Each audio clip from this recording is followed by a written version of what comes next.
Hello and welcome. My name is Kate Marand, and this is DSLBD's Build a Dream training. This is a short course version of our traditional 10-hour training. We're going to Okay, cover Intro to Lean Fatima. Canvas in 30 minutes. And so we're going to dive straight into this curriculum.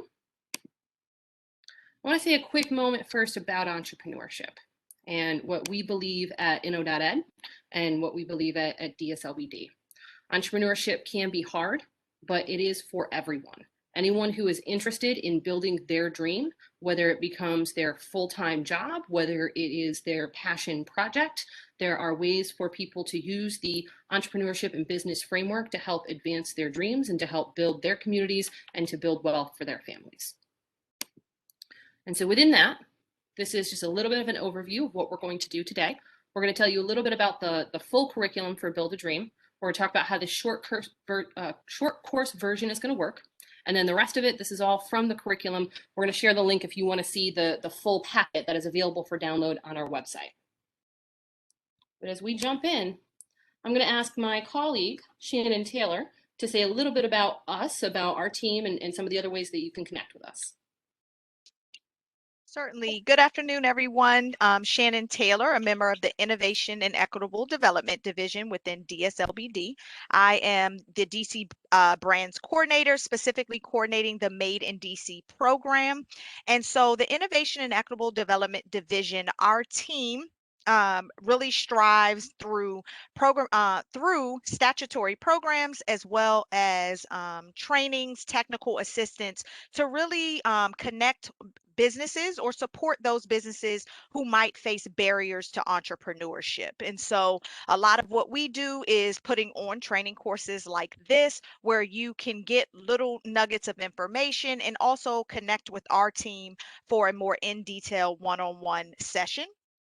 We do a lot in the way of supporting food businesses as well as helping small businesses to access capital in a lot of your financing journeys. And so we do a little of everything. And the Build a Dream training, as you'll see, is definitely a map to help you to really think through some of those bigger planning pieces as you dive into entrepreneurship. So happy to have all of you all here today. I'll definitely be in the chat. Please drop any questions that you might have throughout the course, and I'll also be sharing some links as Kate addressed certain things within the training. Thank you. And thank you for that. One of the links that we've just dropped in is a 50-page packet, which is the Build a Dream curriculum. Build a Dream is designed, actually, as you see in the picture here, this was an actual training for groups. Typically, these are 2-hour sessions in which people are able to interact with others. And that's one of the best things about being an entrepreneur, is finding other like-minded people to help think through what you're doing and to help build each other, even if your businesses are very different, even if you're doing very different things. Once you have an entrepreneurial mindset, once you have the bug, you're going to find that it's really helpful to talk to other people who do as well, because they're going to understand the emotional journey that you're on. They're going to understand the ups and downs. And even if they're in a very different industry or even a very different education, they may have network pieces to share with you that can really help build your business. I am going to ask Shannon to say just a little bit more, because I know she's participated in some of the previous 10-hour courses. If she could say just a little bit more about her experiences with Build a Dream. Yes, certainly. So the Build a Dream curriculum is phenomenal. As Kate mentioned, it is one of your longer training programs. However, the thing that I love most about the Build a Dream training is that it is easy to break it up into small bites so that you really can do an in-depth exploration of all of the components. So I, of course, as Kate mentioned, I have completed the entire 10-hour, but the team has also taken on splitting this training up over the course of like a week or 2 weeks.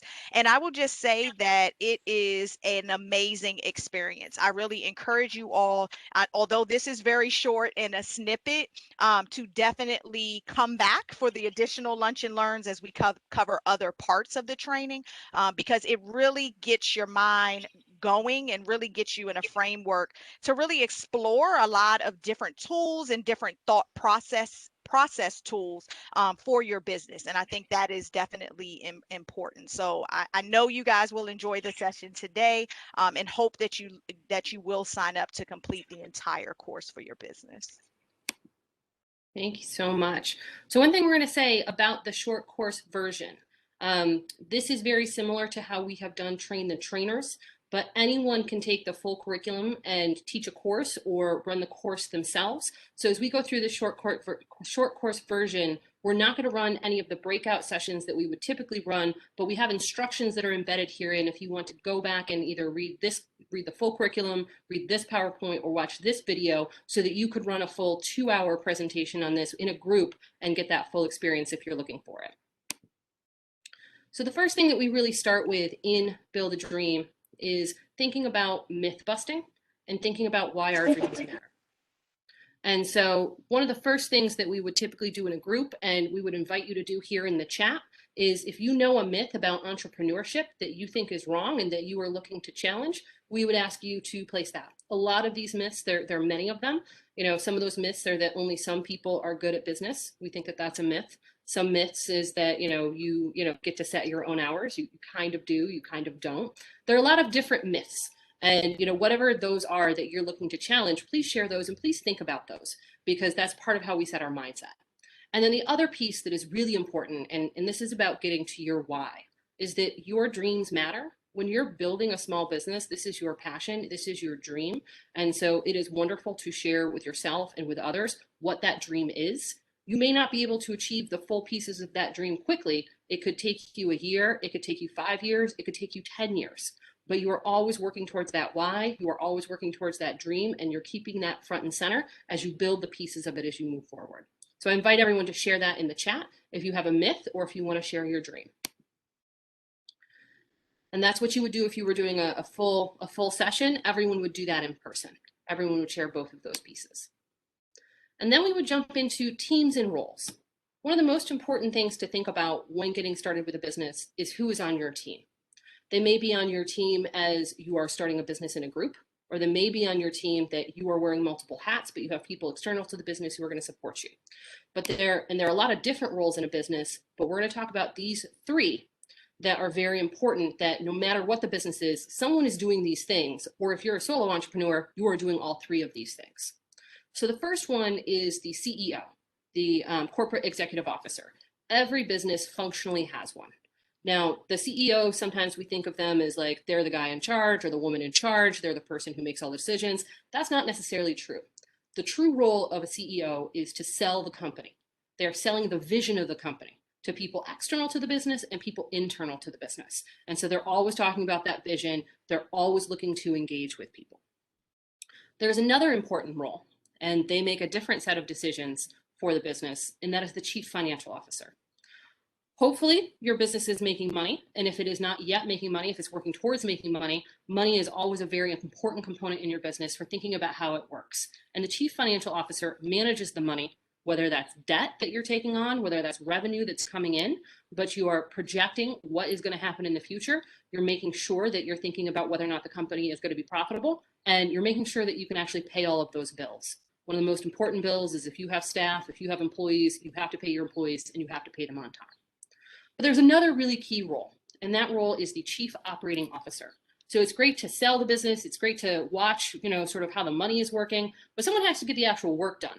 And that is all the day-to-day stuff. And making sure that that work is getting done is the role of the chief operating officer.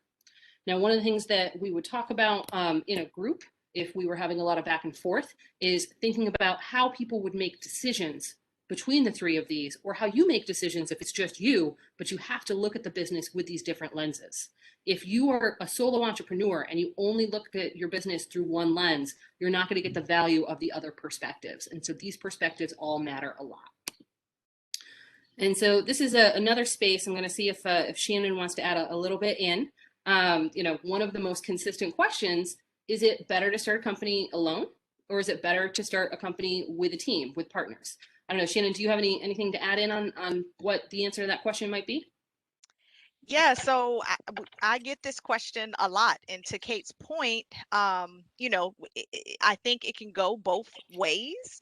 I don't believe that one is right or one is wrong. I think part of your business planning and you're thinking through, how you want to start your business or establish your business, the resources that a team might bring to the company early on versus adding them later and just being a solo company are all questions that you can definitely ask yourself. I am definitely curious to know if anyone, believes one over the other. If you think it is better to start a company alone, drop that in the chat. Or if you think it's better to start with a team, I would love some feedback to hear what you all think as well on that topic. We're also getting some myths in the chat, myths on entrepreneurship that I think are definitely great. Entrepreneurship is for people that can't make it anywhere else is a common myth that people have heard. Um, Someone says alone. Okay. They believe that it's better to start a company alone.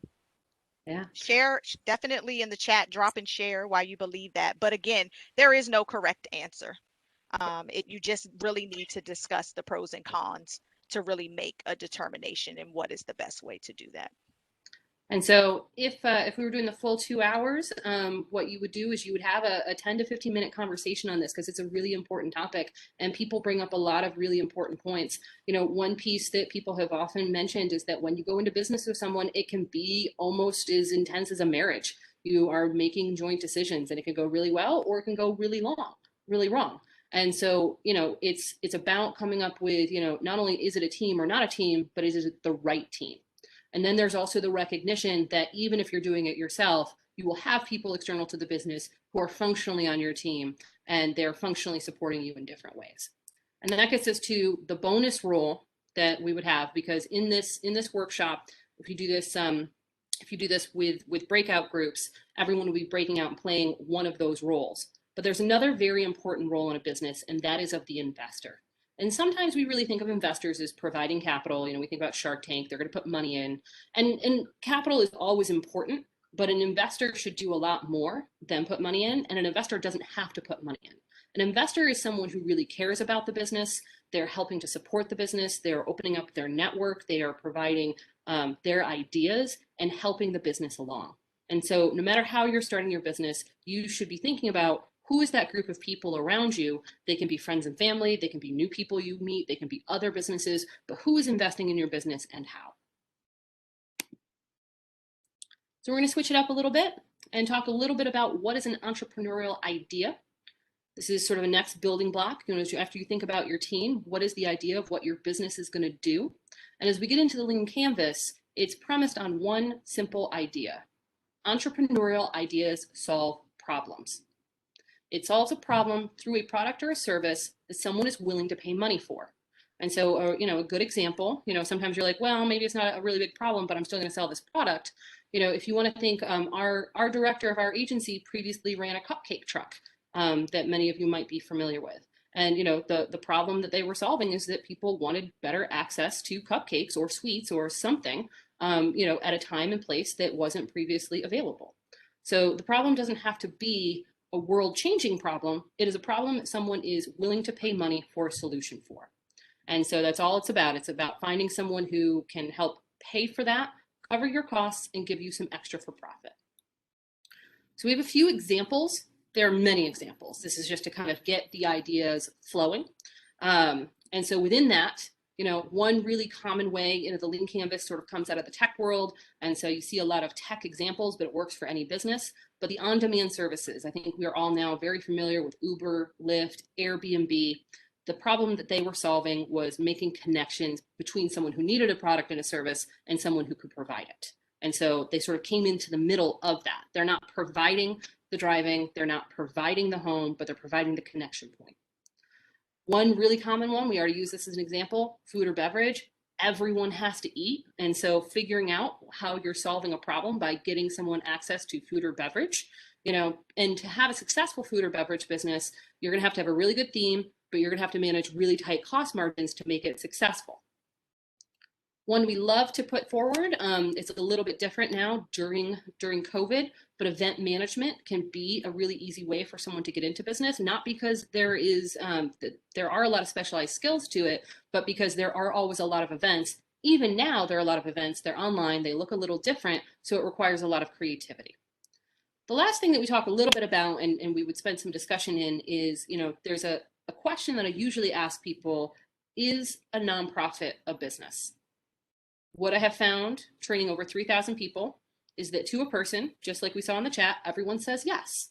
And I think that that's great. And I think that that's clearly what the community perspective is. What I will pause and say is that the way in which sort of the corporate code and the tax code is set up, and the way in which even sort of our agency is set up, there's been created a division between nonprofits and for-profits. So we really invite nonprofits to participate in the Build a Dream course. We do want to let you know that we do not have as many of the supportive resources to help you figure out how to build that nonprofit going forward. Anything that's on sort of the development aspect of what you're doing, we can help you with, but there's another way to think about how to do social good while you are doing a business. So there's something called social enterprise, and that is a for-profit business that makes giving back to their community part of its core mission. And as we talk to small businesses across the city, we find that almost everyone is here to give back to their community, and they're doing it in different ways. So as you're thinking about what it is that you want to get done, doing good does not mean that you have to have a nonprofit. You can, and there are certain benefits to it depending on how you're raising money into the business. Are you going to sell a product and service, or are you going to raise grant funds and other types of funds coming in? That's really going to decide whether or not you have a nonprofit or for-profit, where the money is coming from. But you can have that mission either way. So what we would do now, we're going to take what we just learned. We're going to take those teams and roles, and then we would take this idea of an entrepreneurial idea, and everyone would break into groups of 3 or 4. Within that, everyone would have one of the roles.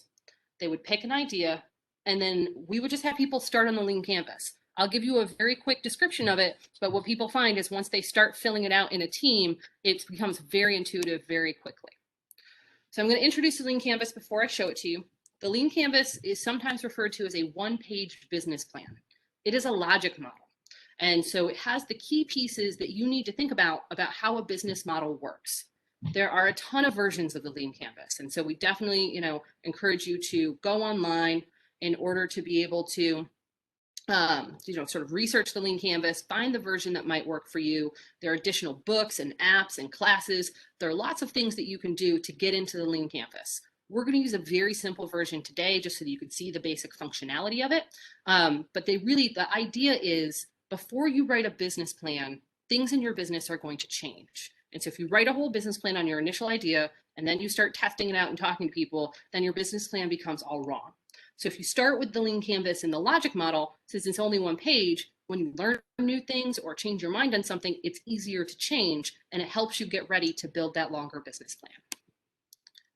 So I see that the slides may be a little bit slow, so hopefully they're catching up. I have now switched to the slide that has the actual Lean Canvas on it, and it's a bunch of boxes. And the boxes talk about some of what we already talked about. It talks about what is the problem that your business is trying to solve in the world. And it can be a big problem, it can be a small problem, it can be complex, it can be simple. But when you're like, I want to do this business because, what is it that you are trying to change or solve? So you talk about the problem first. Then, in a very simple way, you explain the solution. And we'll have an example of this filled out in a second. After the solution, and it's a little bit different, you have the key activity. What is it that your business actually does? This is in red because this box is really hard to describe. Take a business and think about what its key activity is, and you might be able to describe it 3 or 4 different ways. And so as you start to think about what is the key activity for your business, this might change over time as you refine it. One really important piece is your unique value proposition. That is why someone is going to spend $1 with you versus spending $1 with someone else. So if I have cupcakes, it's not necessarily why is somebody else going to buy somebody else's cupcakes, but that day when someone might buy a cupcake, what if they instead wanted to go get their nails done, or they wanted to save that money? What is the unique value proposition that makes someone want to spend money with me? And then at the bottom, and this will get more and more complex for your business over time, you have cost structure, and you have revenue. Cost structure is money out. What is all the money that you're paying to have the business operate? And that'll be different at startup versus operation, because there'll be a lot of startup costs. And then revenue is just describing how and where the revenue is going to come in. For the purpose of first filling this out, you can be generalized, and then as you build your business more and more, it's going to get more and more detailed.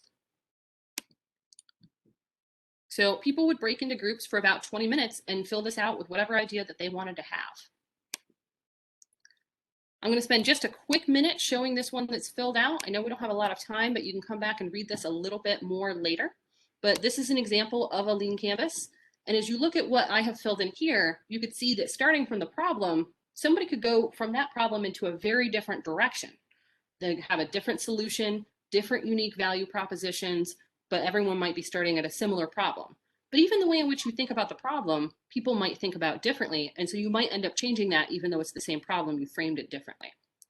So what I have here today is thinking a little bit about plastic pollution. That is a global crisis. It's destroying the environment, it's harming communities, but at the same time, it can be very hard for people to go plastic free. So the solution that this business might offer is to provide research and options for consumers and businesses to buy plastic free products. So they're not necessarily making any of the plastic free products, they're helping people get connected to them and to understand them. So that's that key activity. It's research. Maybe they'll have subscription boxes of products. Maybe they'll do consulting for businesses, and they will have education and advocacy on the general topic overall to help build up their brand. And that's part of what makes them unique. So what makes this business unique is they're going to provide really easy options to buy plastic-free things from them or from others, but not things that they do. But they're also working with both businesses and consumers. They're working on both sides of the market. And with that, they're going to build their following through the network, through the advocacy that they're going to do on this topic. So some of the cost structure might be the startup cost for the business. That's, getting the website set up, getting licensed and registered, getting insurance, all of that information. There's going to be some sort of staff time. That might just be them, but they should be following how much time they're putting into it. So they'll, even if they can't pay themselves, they know what their time is worth. They might need inventory for the subscription boxes. They might need shipping and marketing dollars. So that's all the money, that's the money that's going to go out, right? That's the money that they're going to pay to get the business going. But the way in which they're going to make revenue to start is maybe they can do pre-sales for those subscription boxes. So they'll have a little bit of money coming in before they actually have to spend the money on that. Maybe they'll have a model in which, people can choose to buy 2 boxes, they get one, and then they give one, and that'll boost the cash flow. And then since they're working with businesses, they'll also have scalable fees, consulting fees, working with businesses as they think about that so that they can have additional revenue coming in. That's just one really quick view of what someone might put into a lean canvas. If you start Googling it, you'll be able to start finding lots of different lean canvases that are filled out as well, so you can see some different examples.